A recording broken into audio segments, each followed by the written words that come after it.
Tu es dans la matrice. Et alors? Toc toc Néo.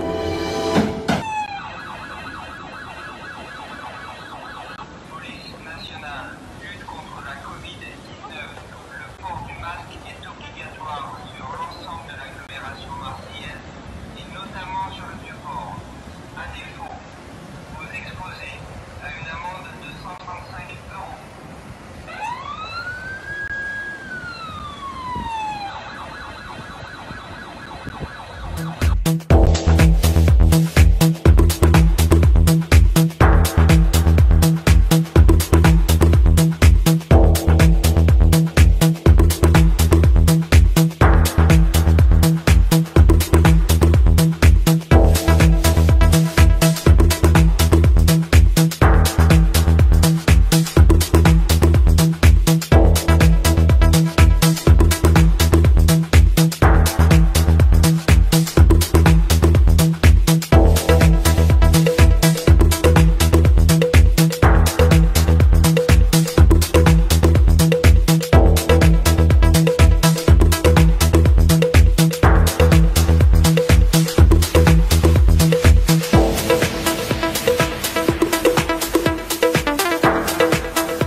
C'est pas la peine de faire des faux positifs. Il serait intéressant qu'il y ait une harmonisation là, des résultats, parce qu'il y a des résultats qu'on voit rendre qui sont juste impossibles. On sait qu'à cette dilution-là, il n'y a plus de séquence virale. Il y a eu 2953 personnes qui avaient été positives, dont 9 sont mortes, ici ou ailleurs, avec 0,3% de mortalité, ce qui fait une mortalité très faible. Et parmi les gens qui ont été traités par hydroxychloroquine, azithromycine, il y a eu un mort. En plus de 3 jours, il y a eu un mort, ce qui fait 0,06%. Et c'est ce que traduit aussi les statistiques nationales, où la mortalité n'a pas varié d'une manière significative depuis, au contraire, elle a diminué. Pour l'instant, on ne voit pas du tout de remontée de la mortalité. On a eu à peu près 1000 patients hospitalisés, un peu moins. Il y a eu 55 décès, je vous les ai dit auparavant, et avec une moyenne d'âge des décès de 81 ans. Hein, donc c'est une maladie des sujets très âgés, et il n'y a eu qu'une personne qui soit morte à moins de 60 ans, qui avait 59 ans. Donc c'est une maladie des sujets âgés. Malheureusement, les sujets de cet âge sont très fragiles. Ici, en plus, ils sont obésodiabétiques, alors il y a une surmortalité qui est importante, mais qui est celle de toutes les infections respiratoires de tous les ans. Je ne suis pas sûr que ça changera beaucoup à la fin de l'année. Il y a des endroits dans lesquels il y a une mortalité plus importante des sujets jeunes, mais ici, il y a une très faible mortalité, de savoir s'il faut continuer à donner hydroxychloroquine, azithromycine. La réflexion qu'on a, c'est qu'il apparaît de plus en plus dans cette maladie qu'il y a des auto-anticorps, c'est-à-dire que les gens sécrètent des anticorps contre eux-mêmes. Et parmi ceux-là, il y a les anticorps qu'on trouve dans le lupus, qui s'appelle le lupus anticoagulant, et qui donnent des coagulations anormales, qui risquent de donner des embolies pulmonaires. Et le traitement de ça, des anticorps anti-lupus, c'est l'hydroxychloroquine, c'est le plaquenil, c'est pour ça qu'on le prescrivait avant le Covid. Donc, comme on trouve ça dans un nombre vraiment significatif de cas, dans la période actuelle, pour nous, il n'est pas question d'arrêter. C'est une étude qui est ridicule. Les auteurs sont des étudiants en thèse. Je pense qu'on peut qualifier de l'étude de blague potache ou de carabin. La méta-analyse a été faite, on va dire, à partir de 17 articles qui ont été sélectionnés. Donc je pense qu'il n'y a pas grand-chose à dire. Je pense que ça s'apparente, on va dire, à l'article du Lancet avec un parti pris. Il y a beaucoup d'articles qui sortent actuellement qui vont dans le sens positif de l'hydroxychloroquine et comme on l'a déjà dit, le temps donnera raison à l'IHU. Mais juste, on va dire, pour la dangerosité de l'hydroxychloroquine et de l'azithromycine, on va dire sur quand même les 7000 patients que nous avons traités, s'il y avait une mortalité de 20%, comme les auteurs le disent, je pense que ça se verrait. Je cite aussi un article de 2011, rétrospectif, qui a été fait, on va dire, sur plus de 8000 femmes enceintes, avec le traitement azithromycine, hydroxychloroquine, où il n'y a eu aucun problème. Donc il faut arrêter avec ce fantasme de la toxicité de l'hydroxychloroquine, renforcée avec l'azithromycine. Ce n'est pas la peine de discuter là-dessus. Malheureusement, oui, je dis la même chose. En plus, j'ai du mal à comprendre qu'on impose le masque à l'extérieur, et sauf erreur de ma part, que le masque ne soit obligatoire dans les lieux clos qu'à partir du 1er septembre. Donc là, on est encore dans les injonctions paradoxales dont on parlait tout à l'heure. C'est bien le 1er septembre, hein, c'est ça? C'est bien le 1er septembre dans l'entreprise, je crois. Oui, parce qu'il y a les lieux clos où on reçoit du public et il y a les autres lieux clos. Donc jusqu'à maintenant, on avait les lieux clos où on recevait du public, tout le monde était d'accord. Et maintenant, il y a les lieux clos où on ne reçoit pas le public, mais à partir du 1er septembre. Et par contre, à l'extérieur, ça va être dès demain 8h. Et pourquoi d'ailleurs à partir de 8h plutôt qu'à partir de 6h30, 7h? Honnêtement, enfin moi je peux pas expliquer. J'ai pas d'explication. Surtout que sur le plan épidémiologique, ça ne se justifie absolument pas. Je pense qu'on va dire qu'il faut être vigilant, mais prendre des mesures graduelles, et que pour l'instant, 7 décès depuis le mois de juin, on va dire, je pense que je vais reprendre les propos du professeur Toubaran qui dit qu'on a une épidémie sans malade. Je ne sais pas dans le futur comment ça va évoluer, mais bloquer une économie alors qu'on a une épidémie sans malade, cela demande en tout cas de la concertation. De plus, bloquer les établissements à 23h, ça va délocaliser le problème. On va dire, on focalise sur les jeunes, mais les jeunes, on a un grand littoral à Marseille, vont aller sur les plages, aller ailleurs, on va pas les poursuivre de partout. Et je pense que c'est une mesure qui ne sera pas efficace et qui aura que des problèmes économiques. Alors, la situation épidémique n'a rien à voir avec celle du mois de mars. Ça, ce sont les chiffres. Les fake news sous Covid prolifèrent aussi facilement que le virus, a-t-on l'impression. Bonjour Grégoire Lemarchand, en chef adjoint à l'agence France Presse, en charge des réseaux sociaux et du fast-checking. Près de 90 journalistes spécialisés dans la vérification et on va dire dans la veille sur les réseaux sociaux et sur les fausses informations. Quand on fait du fact-checking sur le Covid, on doit se fier aux réponses des autorités évidemment politiques, mais surtout des autorités sanitaires, des chercheurs, des experts. Et c'est vrai que les connaissances sur la maladie sont mouvantes. Les virologues, les épidémiologistes et les autres sommités se sont beaucoup contredits. Y a-t-il seulement une vérité ? Il n'y a pas forcément de vérité, il faut effectivement être humble et ne pas dire aux gens, surtout pas, vous n'avez rien compris, vous êtes bête, vous êtes stupide, de croire n'importe quoi. C'est de dire à ce stade des connaissances, à ce stade de la connaissance du virus, à ce stade des travaux des experts, des infectiologues, des virologues, etc. Voilà ce qu'on sait. On n'a pas aujourd'hui suffisamment d'éléments de connaissance pour dire c'est forcément comme ci ou c'est forcément comme ça. Et on donne le stade de la connaissance tout en expliquant que effectivement les choses peuvent varier et varieront peut-être à l'avenir, mais qu'aujourd'hui on est à un point où on ne sait pas davantage sur tel ou tel sujet. Le masque ne sert à rien. C'est faux. Et à peu près là-dessus, il y a l'unanimité pratiquement de tous les chercheurs et de tous les spécialistes. Vous aurez toujours une minorité de gens qui sont convaincus que vous leur mentez. Un des pourvoyeurs du numéro 1, quasiment une spécialité de fake news, c'est Donald Trump. Est-ce que vous passez encore du temps avec lui, sur lui? Évidemment, on travaille beaucoup sur ce que dit Donald Trump et ce que disent les partisans de Donald Trump. Ces derniers jours, on a les masques, vous allez vous étouffer, les masques, vous allez avoir de la moisissure. Regardez quand ils manipulent des virus, ils ont des combinaisons intégrales dans les laboratoires. Donc, comment pouvez-vous penser qu'un masque va vous protéger, etc. Donc, il y a vraiment quelque chose d'assez. Il faudra prendre le temps plus tard de revenir là-dessus, mais je n'aurais pas pensé à quel point les masques pouvaient autant charrier de fausses informations alors que ça semble un geste simple et anodin et de bon sens. Où je vis en Alsace, le préfet a décidé que le port du masque sera obligatoire dans toutes les villes de plus de 10 000 habitants, y compris donc Strasbourg. Je l'ai appris parce que j'ai des rafales d'amis italiens qui m'ont dit « Ouais, Sylvado, toi aussi tu vas devoir mettre le masque ». Donc, vous savez que c'est complètement ridicule, c'est basé sur rien, sur aucune étude scientifique. Et quand on montre des études scientifiques qui sont données, qui ont été faites, qui prouvent que, par exemple, la propagation de la grippe, qu'il n'y a aucun effet de porter un masque ou pas, eux, ils continuent. Donc, pourquoi ils continuent? Pour la simple et bonne raison de continuer le virus de la peur, transmis par les médias de la peur.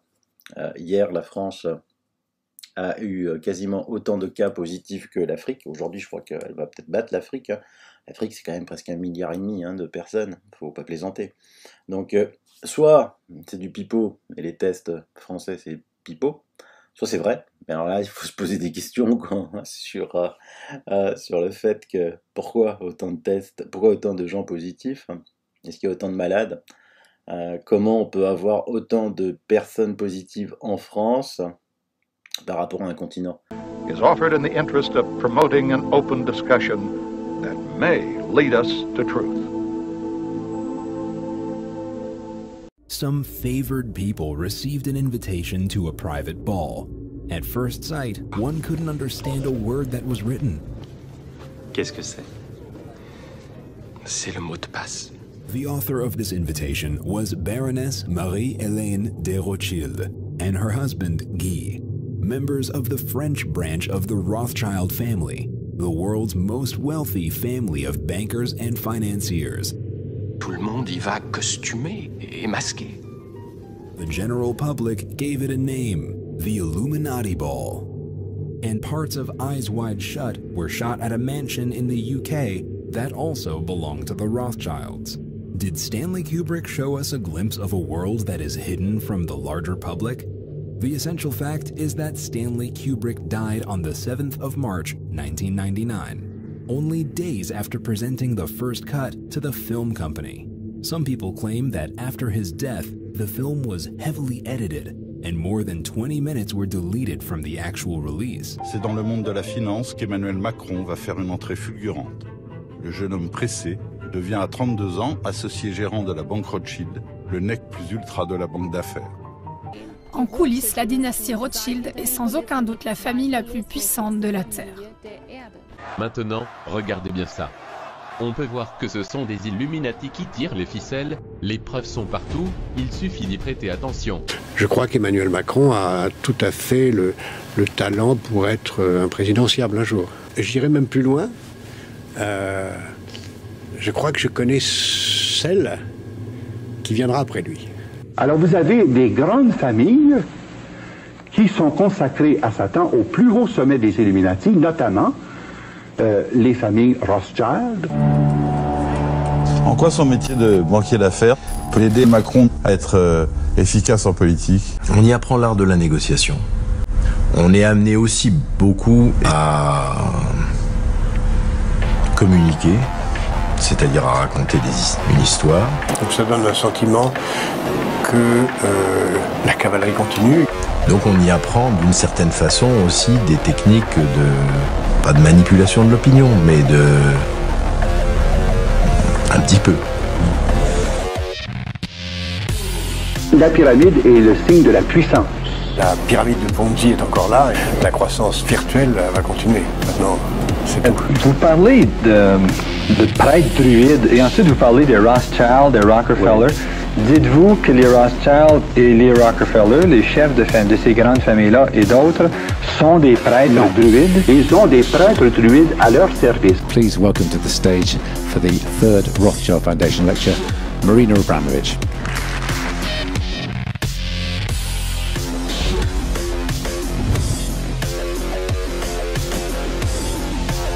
I believe that art of the future is art without objects. This is just pure transmission of energy between the viewer and artist.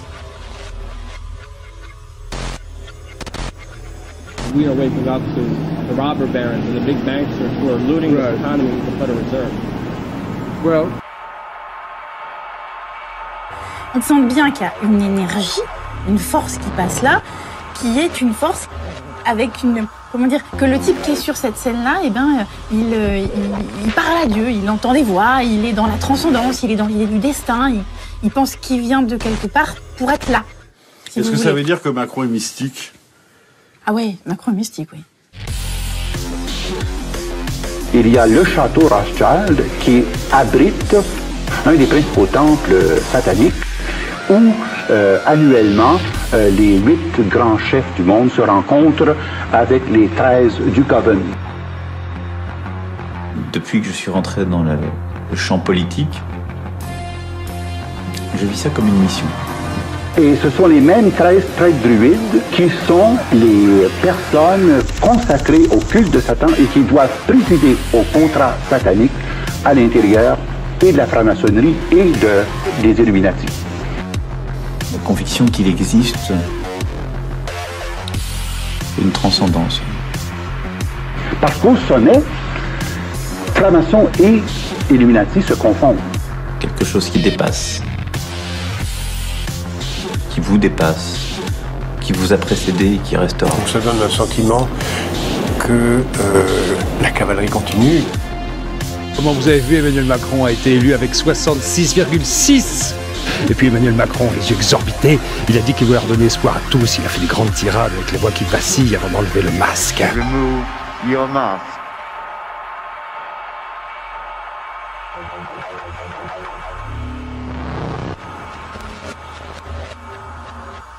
Le geste que fait le chef de l'État, c'est celui qui représente la Tour Eiffel en langage des signes. Bref, rien à voir avec les Illuminati.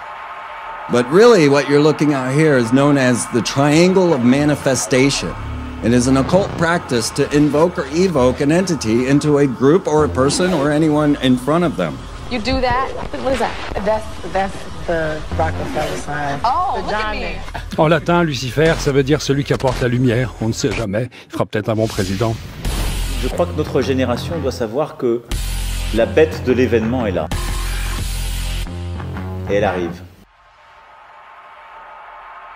Et qu'il s'agisse de terrorisme, de cette grande pandémie ou d'autres chocs, il faut la combattre quand elle arrive. T'imagines que je te dise que tout ça, c'était du théâtre. Une sorte de mascarade. Take off your mask. Remove your mask. Take off your mask. Take off your mask. Weeks ago, they were dismissed as useless by the French government. Now masks are becoming the new normal. Se masquer la bouche dans un rituel initiatique, un rituel occulte, c'est un signe de soumission. Et je souhaite que dans les prochaines semaines, on rende obligatoire le masque dans tous les lieux publics clos. Il ne se cache pas, il ne se dissimule pas derrière un masque.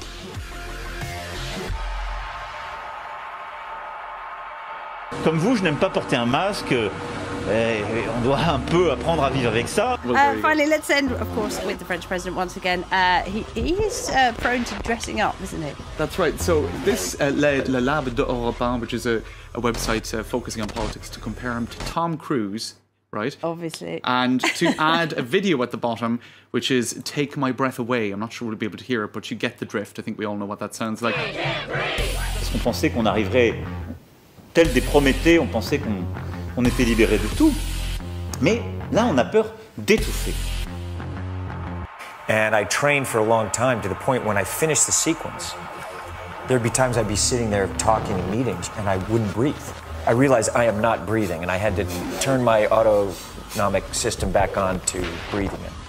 If you're outside in Paris, it's now mandatory to mask up. It's necessary. It's the new normal. So why is it so important that we wear the mask? If one were to look at what is happening as if it were a massive initiation ritual, then things may begin to make more sense. The ritual is almost always the same. First, the initiate is isolated. Their familiar everyday routines are disrupted, and their normal rules of living are altered. The initiate is then subjected to just enough trauma to put them in a mild state of cognitive dissonance. Hey, sorry, no autographs. You're not wearing a mask. I'm Tom Cruise. I see. It's a helpful unit. Good. Because for a minute there, I thought we were talking about a fucking mask! It's only a mask, if you treat it that way. People who knew Tom before he was fully brainwashed say that he was a sweet and loving person, and he's turned into something else. From the moment you woke up on that street, nothing was real in a traditional sense. Open your eyes. Your lucid dream is monitored by Life Extension and a panel of experts who are following your every thought, even at this moment. Forgive me, I'm blowing your mind. In their isolation, thoughts they have ignored or buried for years suddenly become unavoidable. Emotions are triggered, and a new window of thought is opened within the initiate's mind. And in this state, the new normal is introduced.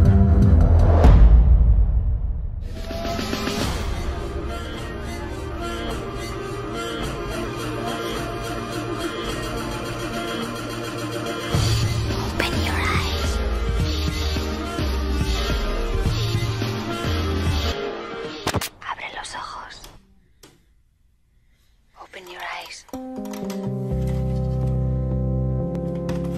Open your eyes. Open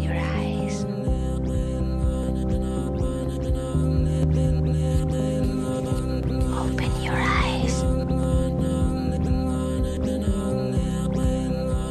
Open your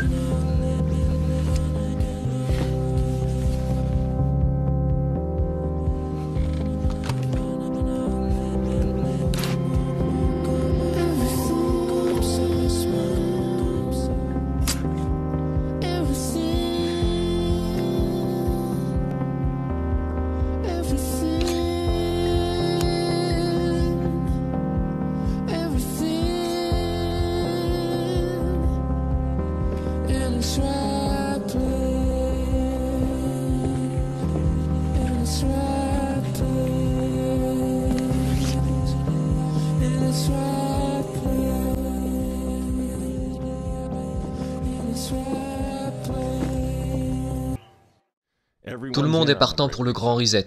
Enfin, presque tout le monde. Il y a un gars qui a le pouvoir de faire quelque chose pour arrêter ça, et vous savez exactement de qui je parle. Et ils ont fait une erreur quand ils ont essayé de mettre Trump de leur côté. Ils ont invité Donald Trump à Davos, 2 fois je crois.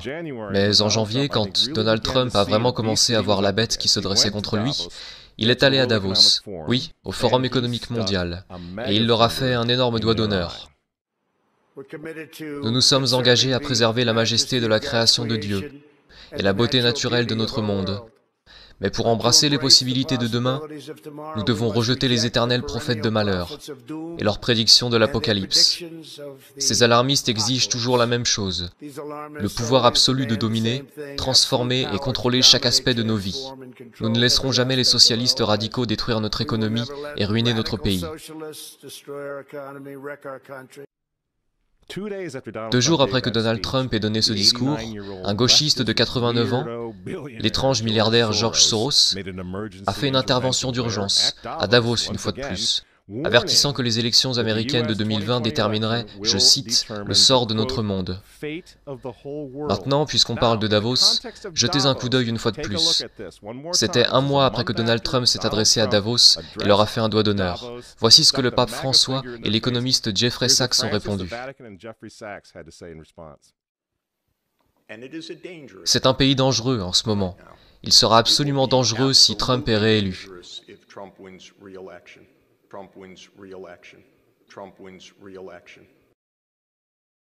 François a invité ce type au synode sur l'Amazonie en tant qu'invité d'honneur et conseiller. Il est aussi conseiller de Bernie Sanders. Qu'est-ce qu'il fait au Vatican? Pourquoi ce type qui est un promoteur pour le socialiste pur et dur Bernie Sanders, se retrouve en tant que conseiller pour le pape? Pourquoi a-t-il ces accès au Vatican? Jeffrey Sachs soutient l'avortement et la contraception, mais ce n'est pas un problème pour le Vatican. Pour le Vatican, pour le pape François et pour ses amis à l'ONU, c'est évidemment Donald Trump le problème. Je considère clairement l'administration Trump comme un danger pour le monde. Mais tel que je le vois, comme un phénomène purement temporaire, qui disparaîtra en 2020.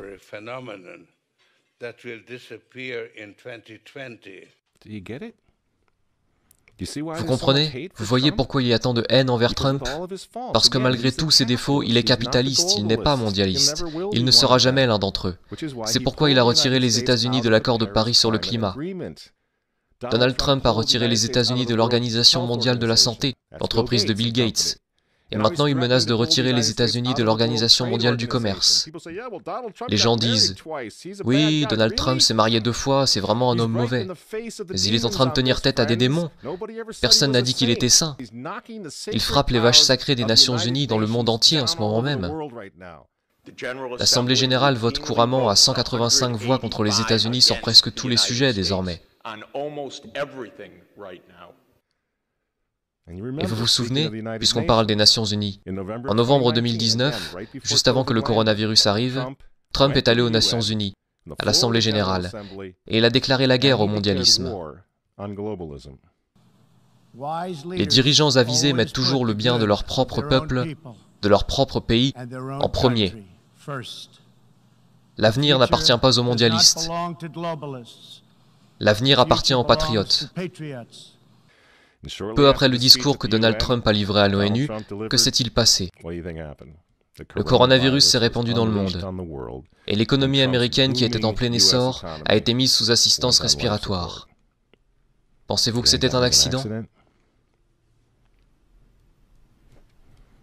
Donc quand ils vous disent, et qu'ils nous disent à tous, de rester à la maison, de porter un masque, pour que grand-mère ne tombe pas malade, vous devez comprendre ce qui se passe vraiment.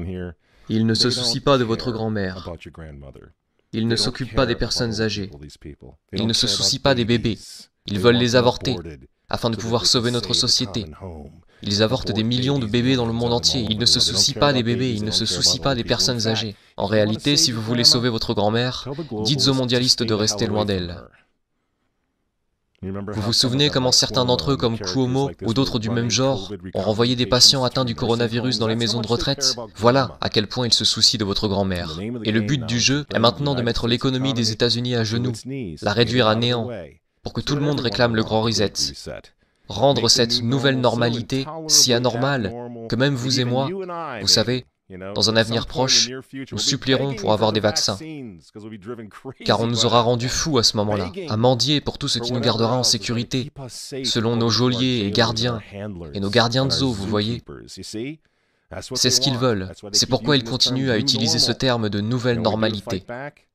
Vous voulez combattre? Retournez au travail, retournez à l'école. Si vous êtes en bonne santé, retirez votre masque. Et pour l'amour de Dieu, retournez à l'église et priez pour que Trump l'emporte en novembre. C'est à ça que sert le grand reset. Le faux dossier russe, l'impeachment. Vous voyez? Pendant 4 ans, ils ont essayé d'arrêter cet homme, car s'il renforce l'Amérique, s'il la rend à nouveau forte, s'il sauve l'économie une seconde fois, le grand reset n'aura pas lieu. Le nouvel ordre mondial va être rejeté, et qui sait quand ils auront une opportunité comme celle du coronavirus à nouveau. Et ils le savent. Alors je vous pose la question. Pourquoi détestent-ils cet homme? Ces gens, ces hommes, ils détestent Dieu, ils détestent les enfants, ils détestent la famille traditionnelle, ils vous détestent, et ils détestent Donald Trump, dont les opposants politiques d'ailleurs en ce moment sont en train de déboulonner des statues de saints, de frapper des policiers et de brûler des drapeaux.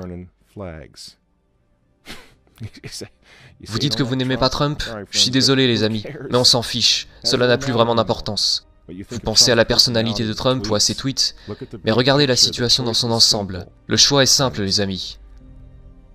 Levez-vous avec les Américains dès maintenant. Ou tombez avec le nouvel ordre mondial dans un avenir pas si lointain.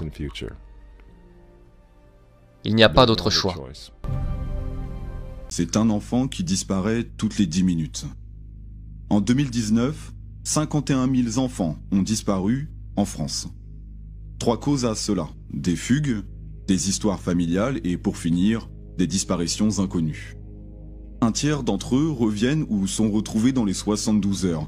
Quant au second, nous parlons en mois, en moyenne au cours d'un trimestre.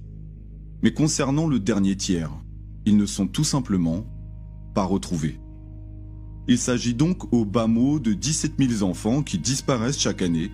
Où sont-ils? Avec qui? dans quel réseau et avec quels complices. Ici, je vous parle des chiffres recensés, mais qu'en est-il par exemple des mineurs non accompagnés?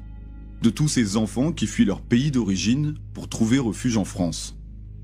Ils sont en moyenne 40 000 par an, alors que seulement 40% d'entre eux seront reconnus mineurs par les institutions qui abandonnent l'autre partie à la merci des réseaux. Comment se fait-il que notre gouvernement, la France qui est la 6e puissance économique mondiale, n'en fasse pas une de ses priorités en mettant en action tous les moyens logistiques, techniques et humains à leur portée pour mener une guerre sans relâche contre la pédocriminalité et ses réseaux? Nous avons une partie de la réponse, mais continuons dans les chiffres pour mieux comprendre la situation. En France, c'est plus de 160 000 enfants qui sont victimes chaque année de viols et de tentatives de viol, avec une moyenne d'âge d'une dizaine d'années. Au 116 000, qui est un numéro d'urgence pour répondre aux enfants ou leurs familles, c'est plus de 1200 dossiers qui ont été traités en 2019. Et ils ont vu notamment le nombre d'enfants disparus augmenter de 6,35% en 2008. Nous sommes 12 ans après, je vous laisse imaginer l'ampleur de la situation. Ici, je ne vous parle que de la France. Je n'évoque pas non plus la durée de vie d'un enfant qui tombe dans un réseau de trafic sexuel, où certains d'entre eux donnent la vie, avec un arrière-goût de mort après de multiples viols, des nouveau-nés non déclarés qui n'atteindront généralement pas leur 5e année. Je n'évoque pas non plus les réseaux et les rituels pédosataniques ainsi que leurs rites, et je ne parle pas non plus des snuff movies ni des red rooms. Des univers obscurs qui se retrouvent sur la toile, celle qui est visible et celle qui ne l'est pas, notamment sur le dark web, où 80% de son trafic est axé sur une utilisation pédocriminelle. Mais nous pouvons tout de même parler de la France, de ces réseaux et des affaires qui ont marqué l'histoire, mais dont les médias ne vous parleront pas ou que très peu, car cela peut impliquer des hauts fonctionnaires d'État, des PDG, des juges, des magistrats ou encore des hommes et des femmes politiques, tout comme des personnalités. Qu'ils soient impliqués de près ou de loin, comme l'a démontré l'affaire Epstein. Cela nous permet de comprendre les raisons qui pourraient les motiver à ne pas faire de ce combat une priorité qui conscientiserait le grand public sur un sujet dont très peu mesurent ni l'ampleur, ni la gravité, ni l'horreur. Notre pays fait preuve d'une opacité déconcertante concernant ce phénomène et d'un laxisme terrifiant concernant les pédophiles qui sont inquiétés dans ce type d'affaires dont certains sont multirécidivistes. Généralement, relaxés, d'autant plus lorsqu'ils ont des soutiens maçonniques. Ces mêmes prédateurs qui vont se retrouver au sein de nos institutions, des écoles, des associations sportives, des entreprises ou au sein de l'hémicycle, et lorsqu'il y a un manque de transparence, c'est qu'il y a des choses à cacher. Comment notre gouvernement peut-il accepter dans ses rangs des personnalités qui ont tenu des propos inacceptables quant à leur déviance sexuelle ou qui ont été associés à des affaires pédocriminelles?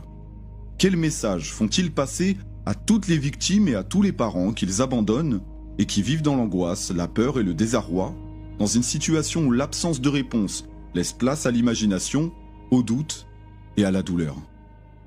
Que cachent-ils? De quoi ont-ils si peur? Et pendant combien de temps garderont-ils encore le silence en facilitant les agissements de ces criminels par un manque d'implication et de peine? Nous souhaitons des réponses et leur silence ne fait qu'accroître la suspicion et a raison. La seconde partie sera consacrée à une série d'extraits et d'archives ciblées qui mettront en lumière un dysfonctionnement, une absence d'engagement concernant la pédocriminalité qui sévit en France. Et pour reprendre les propos de maître Marie Grimaud, la France est l'Eldorado des pédophiles. Il y a une raison à cela, et nous comptons bien en connaître les raisons. N'oublions pas que 5 minutes après avoir visionné ce contenu, un enfant disparaîtra, en espérant qu'il ne s'agisse pas du vôtre, et qu'il ne tombe pas entre les mains de ces monstres et de ces réseaux. Je vous remercie de l'intérêt que vous avez porté à ce sujet. C'est un combat qui ne peut être mis sous silence, et ceux qui tenteront de le faire, nous témoignerons directement leurs préférences. À l'heure de l'indignation, la sécurité de nos enfants et les atrocités que d'autres vivent méritent, je pense, toute notre attention. Сатанинская дрога. дяволски наркотик. Сатанинският наркотик. Сатанинска дрога. When they torture the children, it causes a physical reaction of the endomorphins in your body to just increase because of the terror and the pain. So when the Satanists drink the blood, they actually get like a chemical, a high, like a drug high from the blood of a tortured victim. This is not new. I mean, the Aztecs and the Mayans were sacrificing children and drinking their blood and so forth. And drinking a child's blood without torturing the child is a known anti-aging device. The question is, what about torturing children? So we have pedophilia, which is child sex abuse. Then we have torturing children to create adrenochrome. And the easiest way I've found to explain this to people is to think about how the Chinese torture dogs. They basically boil dogs alive. And the reason they do that is because it changes the flavor of the meat. And what it's doing is it's pumping adrenaline from the tortured dog into the blood.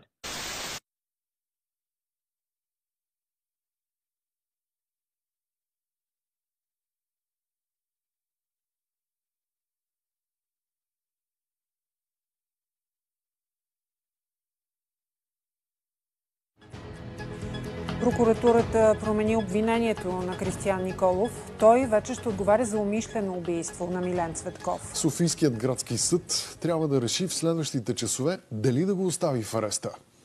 Резултатите от направените изследвания показват, че Николов е седнал зад волана след употребата на 4 различни вида наркотици, с съмнение и за 5.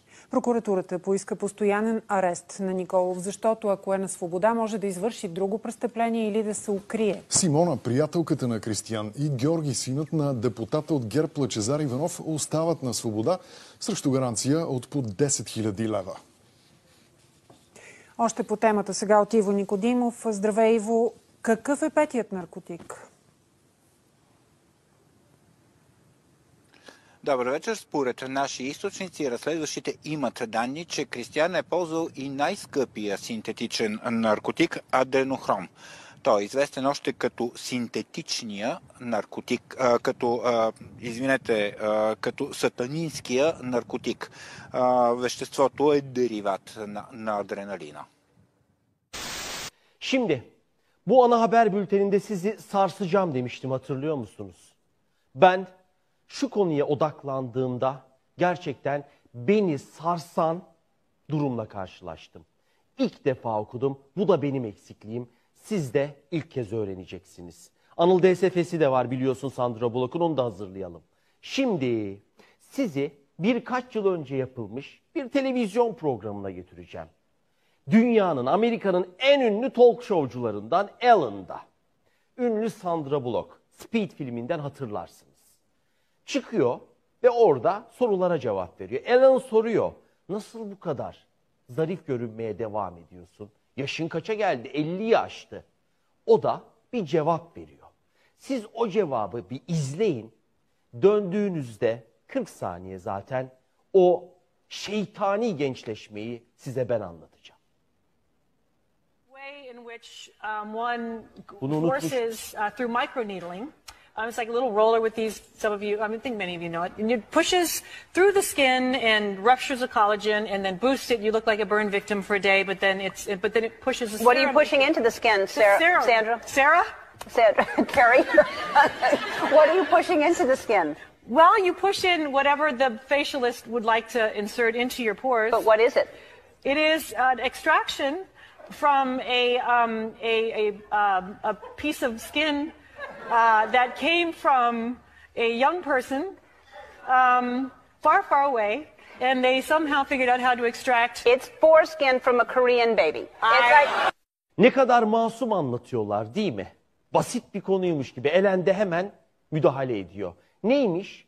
Koreli çocukların deri parçalarının yüzde zerk edilmesi. Genç kalabilmek için, hep güzel görünmek için. Allah Allah. Hiç duymadık. Göz göre göre yalan konuşuyorlar, biliyor musunuz? Bugün bu konuyu oturduk, araştırdık ve karşımıza insanlığımızdan utandıran o konu çıktı.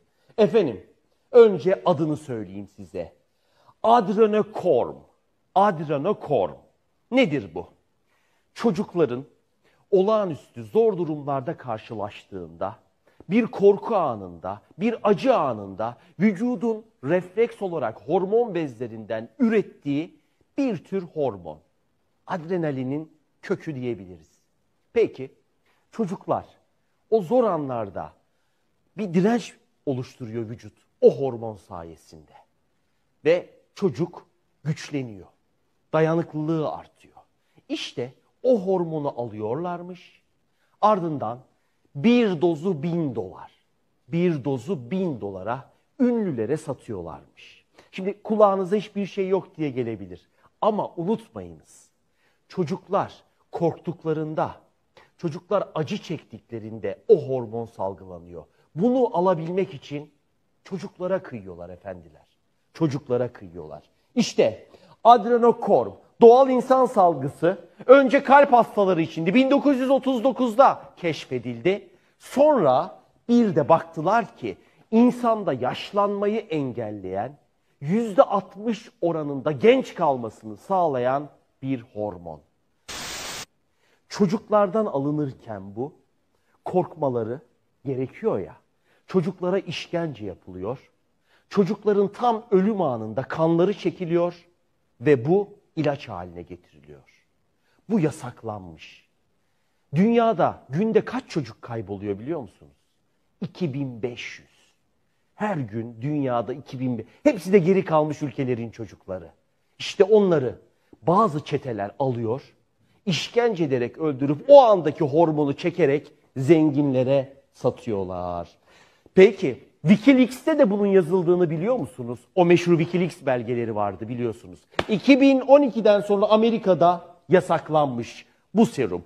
Üretmeyi düşünen firmalara bile yasak getirmişler. Ama el altından Hollywood ünlülerine, zengin yöneticilere gençleşme aşısı olarak satıldığını görüyoruz. Çocuklara kıyıyorlar. İşkence yapıp korkutarak öldürürken o hormon salgılandığında onu vücutlarından çekiyorlar. Şeytanın aklına gelir mi bu? Batsın bu dünya, biz de altında kalalım.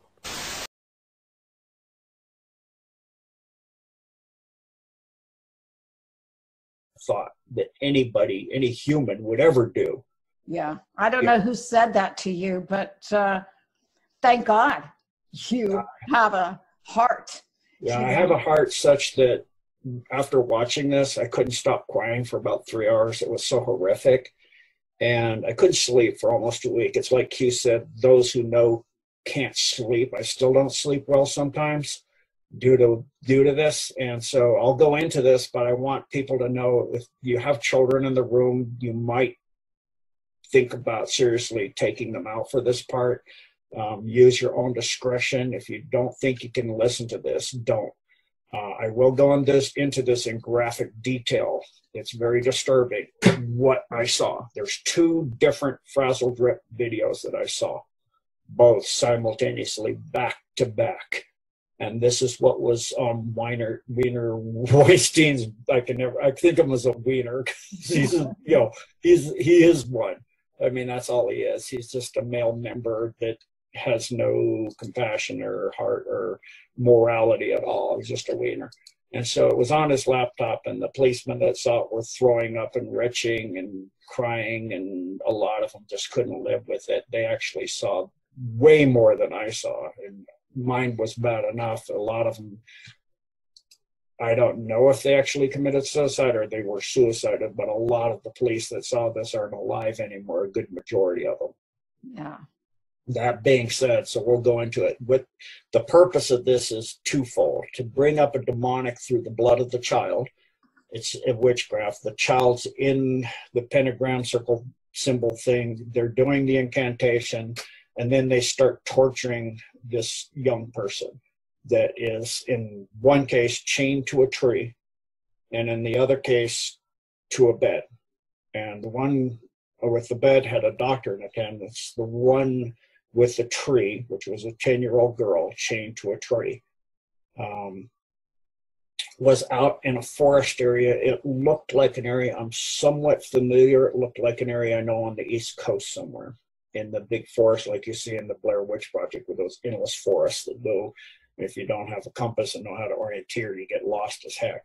And so it's some big forested area. It's not trees like on the West Coast. It's more eastern where you see more deciduous trees and less pine.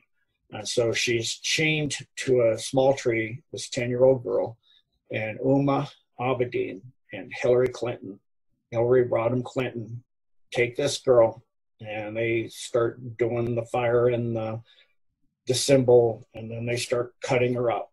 And in the process of this, they cut her face on both of them. The one with the bed, the doctor does it, but they do it really crudely. The doctor does it surgically, but they cut her face off. And then Hillary wears it dancing around the girl, laughing and giggling, and they're all laughing, and they take the blood and cover themselves. They're naked and they cover themselves in the blood. Excuse me, it's getting me a little woozy. And they laugh and dance around her, and she's screaming, "Why are you doing this to me?" And finally she's just begging for them, "Please just kill me." And then once they have the child sufficiently terrorized, which they did, in this case this child had a lot of fortitude, so to get her, that wasn't enough. To get her really terrified, they, like they do in seppuku in Japanese martial arts, harikiri is the term they used in World War II. They cut her with a Z across her stomach and pulled out her intestines and wore it around their necks. And then, excuse me, I gotta take a drink of water.